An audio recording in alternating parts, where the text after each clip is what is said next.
Good morning students. BA final year class में हम पढ़ रहे हैं मुद्रा परिमाण सिद्धांत। और मुद्रा परिमाण सिद्धांत में हम लास्ट वीडियो में हमने पढ़ा किन्स का मुद्रा परिमाण सिद्धांत, जिसमें हमने किन्स के आय सिद्धांत का अध्ययन किया, जिसे विनियोग सिद्धांत अथवा आधुनिक सिद्धांत भी कहा जाता है। आगे हम इस पे देखते हैं, जो हमने कल छोड़ा था उससे आगे बढ़ते हैं। जैसा कि मैंने आपको बताया है कि मुद्रा के इस सिद्धांत में मुद्रा की पूर्ति और मुद्रा के मूल्य के बीच में जो संबंध स्थापित किया गया है वह संबंध प्रत्यक्ष ना होकर अप्रत्यक्ष है, और वह काफ़ी लंबा टाइम लेता है कीमतों को प्रभावित करने में। मनी सप्लाई काफ़ी लंबा टाइम लेती है कीमतों को प्रभावित करने में। हम इसी में आगे देखते हैं कि मुद्रा की मांग स्थिर रहने पर मुद्रा की मात्रा में वृद्धि से ब्याज दर घटती है। ब्याज दर, अब चूँकि ये तो हमने देख ही लिया है कि मुद्रा के मूल्य निर्धारित कैसे होता है, मुद्रा की मांग व पूर्ति से। तो मांग के लिए किन्स ने बता ही दिया है कि मांग तरलता पसंदगी है, एक तरीके से कि व्यक्ति कितना ज़्यादा अपने पास में मुद्रा को तरल परिसंपत्ति के रूप में अपने पास रखना पसंद करता है। इसके लिए उन्होंने बता ही दिया है कि सतर्कता उद्देश्य, सौदा उद्देश्य और सट्टा उद्देश्य के लिए मुद्रा की मांग की जाती है। अब हमें देखना है कि मुद्रा की पूर्ति किस तरीके से ब्याज की दर को प्रभावित करती है, क्योंकि मुद्रा का परिमाण सिद्धांत अपने आप में मुद्रा की मात्रा का सिद्धांत भी है। ठीक है, तो मुद्रा की मांग, अब चूँकि हमें मुद्रा की पूर्ति को देखना है कि ये कैसे इम्पैक्ट डालती है, तो हम क्या मांगेंगे, यहाँ पे मुद्रा की मांग को हम स्थिर मान लेते हैं। तो मुद्रा की मांग स्थिर रहने पर मुद्रा की मात्रा में वृद्धि से ब्याज दर घटती है, और ब्याज दर के घटने पर विनियोग की मात्रा बढ़ती है, क्योंकि ब्याज की दर और विनियोग की मात्रा में विपरीत संबंध है। विनियोग की मात्रा बढ़ने से समग्र व्यय का वक्र ऊपर की ओर खिसक जाने से वास्तविक राष्ट्रीय आय उत्पादन में गुणक तुल्य वृद्धि होती है। राष्ट्रीय आय में वृद्धि के कारण समग्र मांग वक्र ऊपर दाईं ओर खिसकता है, और समग्र मांग वक्र और समग्र पूर्ति वक्र के कटाव से कीमत स्तर का निर्धारण होता है। इस प्रकार मुद्रा की पूर्ति में वृद्धि से अंततः कीमतों में वृद्धि की ये जो प्रक्रिया है, इस तरीके से ये आपकी प्रक्रिया होती है। इसको हम डायग्रामेटिकली समझते हैं। थोड़ा सा देखिए, अगर हम इस डायग्राम को लेते हैं, डायग्राम के 4 भाग हैं। पहला, अगर हम इसके ऊपर वाले भाग को देखते हैं, चूँकि ब्याज की दर का निर्धारण कैसे होता है, अकॉर्डिंग टू किन्स हमें करना है, ठीक है ना। तो ब्याज की दर का निर्धारण होता है मुद्रा की मांग व पूर्ति से, और एक्स अक्ष पर हमने मुद्रा की मात्रा को लिया है और ब्याज की दर को हम ले रहे हैं OY अक्ष पर। चूँकि मुद्रा की मांग को स्थिर माना है, यानी ये जो आपका ये जो LP कर्व बन रहा है, ठीक है, ये LP कर्व यानी लिक्विडिटी प्रेफरेंस कर्व, यानी मुद्रा की मांग का ये जो वक्र है, इसको हम स्थिर मान लेते हैं।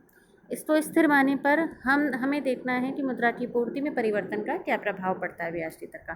क्योंकि किन्स ब्याज की दर का निर्धारण या ब्याज की दर के निर्धारण का जो उनका सिद्धांत है वो विशुद्ध मौद्रिक सिद्धांत है, जो कि वो ये मानते हैं कि ब्याज की दर का निर्धारण मौद्रिक तत्वों से निर्धारित होता है, यानी मुद्रा की मांग व पूर्ति से होता है।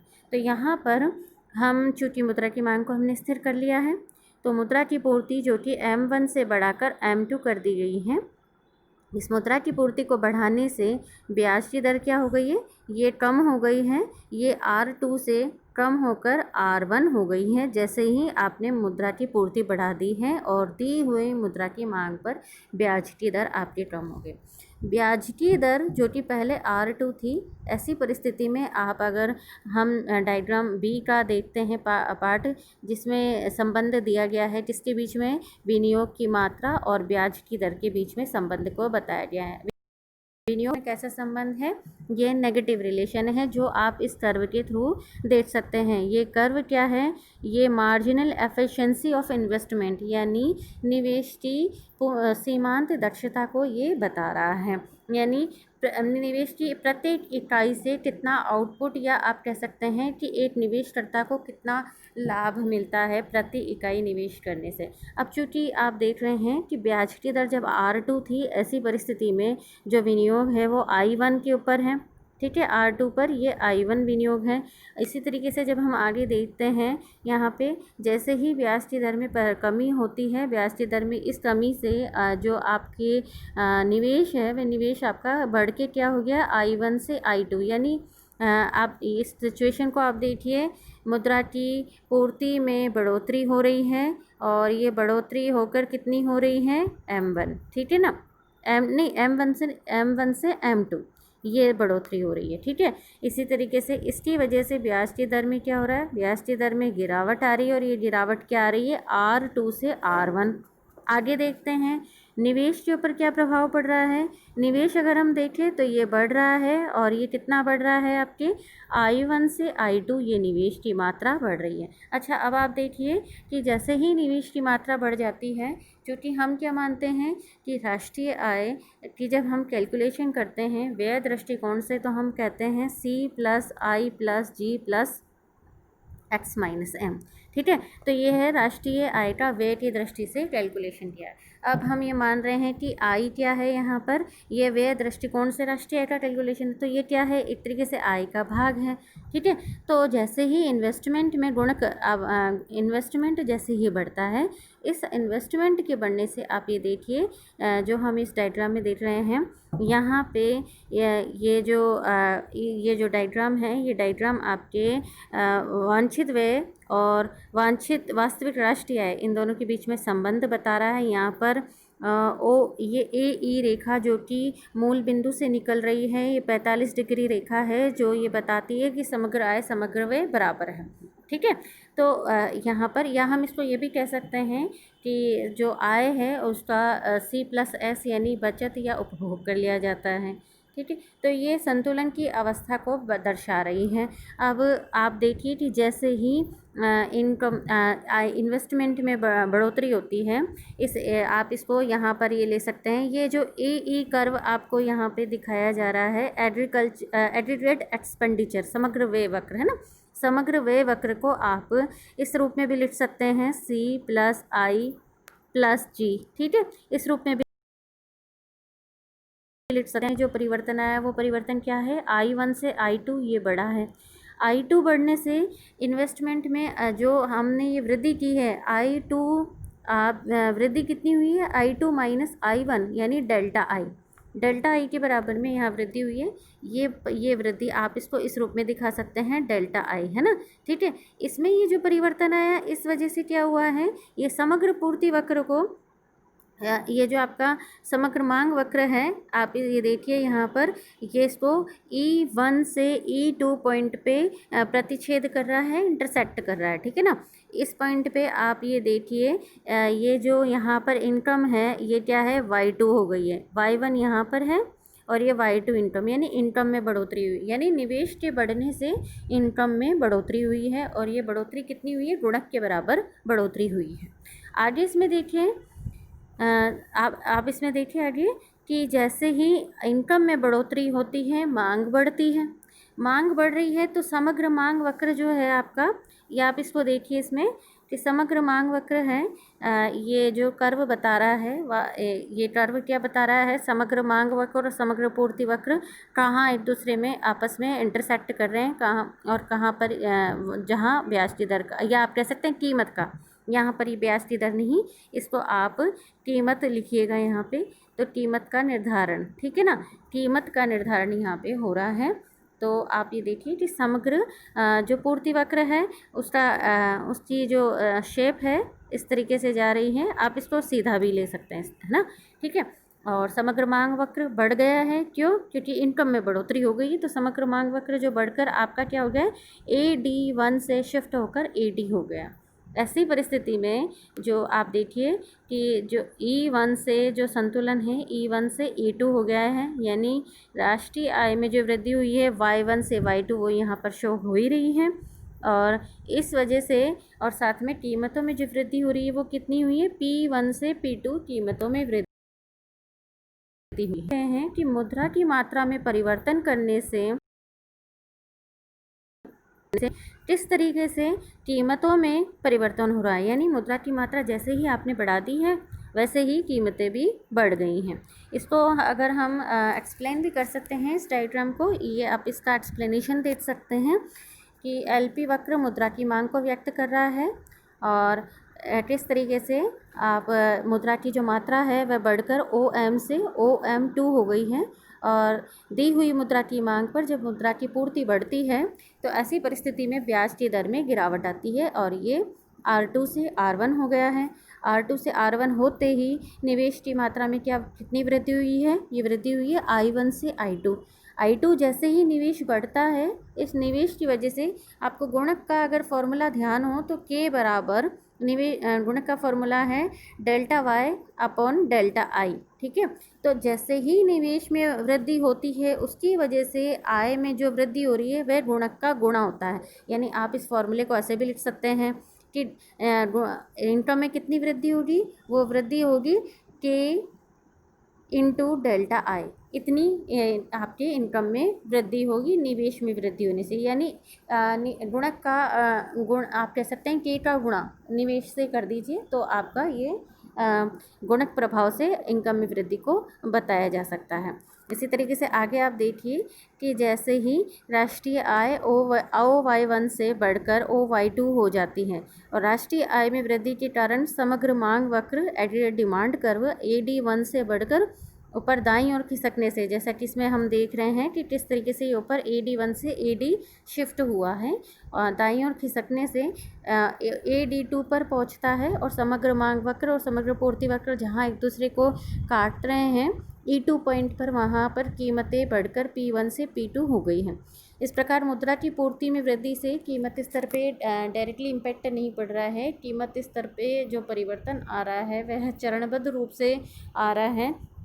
सर्वप्रथम ब्याज दर प्रभावित हो रही है, फिर निवेश हो रहा है, इसके बाद में आय बढ़ रही है, आय के बाद समग्र मांग बढ़ रही है और समग्र मांग और पूर्ति वक्रों के कटाव से आपके कीमत स्तर जो है वो बढ़ता हुआ इसमें दिख रहा है। इस प्रकार स्पष्ट है कि मुद्रा पूर्ति उत्पादन राष्ट्रीय कीमतों का परस्पर संबंध यहाँ हम देख सकते हैं। अगर इस सिद्धांत की विशेषताओं की बात की जाए तो यह एक वैज्ञानिक सिद्धांत है ही। क्यों? क्योंकि यह सीधा संबंध या प्रत्यक्ष संबंध नहीं बता रहा है मुद्रा की मात्रा व कीमत स्तर के बीच में, ये अप्रत्यक्ष संबंध बता रहा है। अगर इसकी अन्य विशेषताओं की बात की जाए तो ये आप इसमें जो मुद्रा की मांग हम कर रहे हैं वे व्यापारिक सौदों के लिए नहीं की जा रही है, अपितु सतर्कता व सट्टे उद्देश्य के लिए भी लोग तरलता को अपने पास में रखना पसंद करते हैं। नेक्स्ट देखते हैं, मुद्रा की पूर्ति पर सरकार व मौद्रिक अधिकारियों का नियंत्रण होता है, ठीक है। इसमें आगे देखते हैं हम कि मुद्रा पूर्ति और मूल्य स्तर में प्रत्यक्ष आनुपातिक संबंध नहीं है वरन अप्रत्यक्ष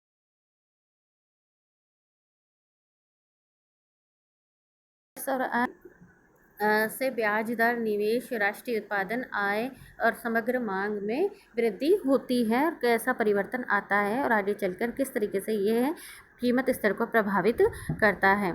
यह सिद्धांत दूसरे सिद्धांतों की अपेक्षा अधिक तार्किक है और व्यापक भी है क्योंकि इसके द्वारा हम क्रमबद्ध विश्लेषण कर पा रहे हैं और पारस्परिक तालमेल भी कर पा रहे हैं। नेक्स्ट, मुद्रा की पूर्ति का कीमत स्तर से अप्रत्यक्ष अनिश्चित संबंध होने से मुद्रा की पूर्ति में प्रत्येक वृद्धि मूल्य स्तर में वृद्धि को जन्म दे, ये आवश्यक नहीं है। जैसा कि लास्ट लेक्चर में मैंने आपको बताया था कि जैसे ही मुद्रा की पूर्ति बढ़ती है और इसकी वजह से मुद्रा की पूर्ति बढ़ती है और इसकी वजह से रेट ऑफ इंटरेस्ट गिरता है। रेट ऑफ इंटरेस्ट के गिरने से इन्वेस्टमेंट बढ़ता है, इन्वेस्टमेंट के बढ़ने से इनकम में जिस तरीके से बढ़ोतरी आती है और इनकम में बढ़ोतरी होने से कंजप्शन बढ़ता है, कंजप्शन के बढ़ने से डिमांड बढ़ रही है, डिमांड के बढ़ने से जब कीमतें बढ़ती हैं तो व्यापारी क्या है कि अधिक उत्पादन के लिए उत्साहित होता है। ऐसी परिस्थिति में क्या है कि कीमतों में वह वृद्धि इतनी नहीं होती है, उत्पादन में ज़्यादा वृद्धि आ जाती है, जो कि लाभ की आशा से व्यापारी ज़्यादा उत्पादन करना पसंद करता है। लेकिन पूर्ण रोजगार के स्तर पर पहुंचने के बाद में चूँकि उत्पादन को बढ़ाया नहीं जा सकता क्योंकि वह मैक्सिमम आउटपुट होता है फुल एम्प्लॉयमेंट लेवल पर। ऐसी परिस्थिति में जबकि उत्पादन बढ़ाया नहीं जा सकता है और अगर मांग बढ़ती है तो ऐसी परिस्थिति में कीमतों में भी वृद्धि होती है। तो आप कह सकते हैं कि मुद्रा की मात्रा में हर वृद्धि कीमतों को बढ़ाती है। ये ज़रूरी नहीं है। पूर्ण रोजगार से पहले के स्तर पे यह उत्पादन को बढ़ाएगी और पूर्ण रोजगार के स्तर को प्राप्त कर लेने के बाद में यह कीमतों को बढ़ाएगी। ठीक, इसी तरह अब हम आगे देखते हैं कि यह सिद्धांत किस तरीके से विनियोग सिद्धांत किस तरीके से अन्य सिद्धांतों से श्रेष्ठ हैं। अगर हम बात करते हैं यहाँ पर, यह अधिक व्यापक है और अनेक पहलुओं को इसमें का अध्ययन करता है। यह मुद्रा मूल्य में प्रभाव डालने वाले सभी तत्वों का अध्ययन करता है।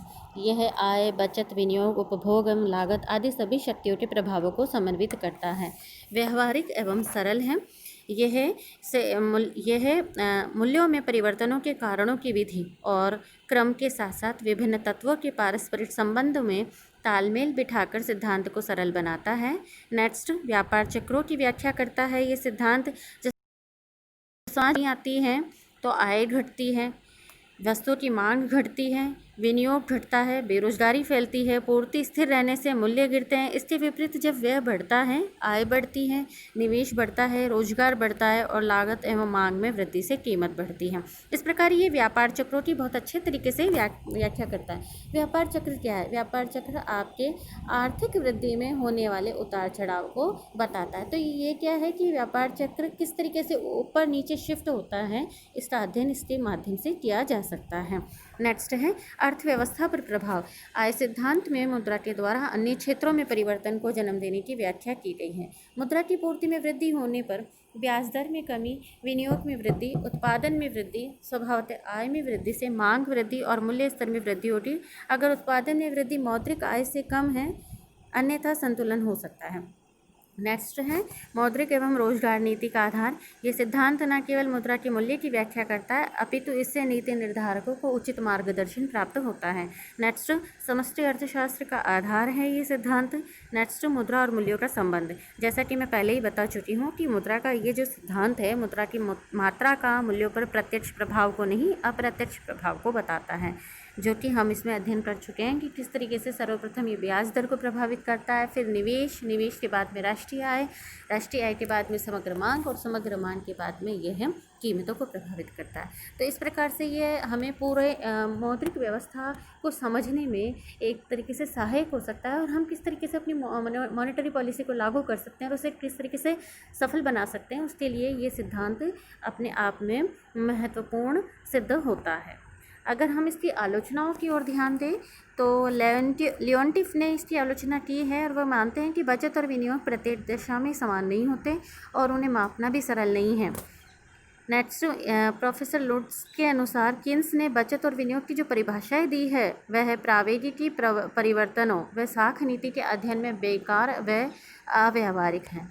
अगर हम इन सभी आलोचनाओं को देखते हुए भी अगर हम देखते हैं तो ये सिद्धांत अन्य पहले के मुद्रा परिमाण सिद्धांतों से अधिक व्यवहारिक है, विश्वसनीय है, तर्कसंगत है और आधुनिक है, और जो न केवल मुद्रा के मूल्यों का विश्लेषण करने में उपयोगी है बल्कि अर्थशास्त्र की जटिलताओं को समझने, रोजगार एवं मौद्रिक नीति के निर्धारण और क्रियान्वयन में उपयोगी है।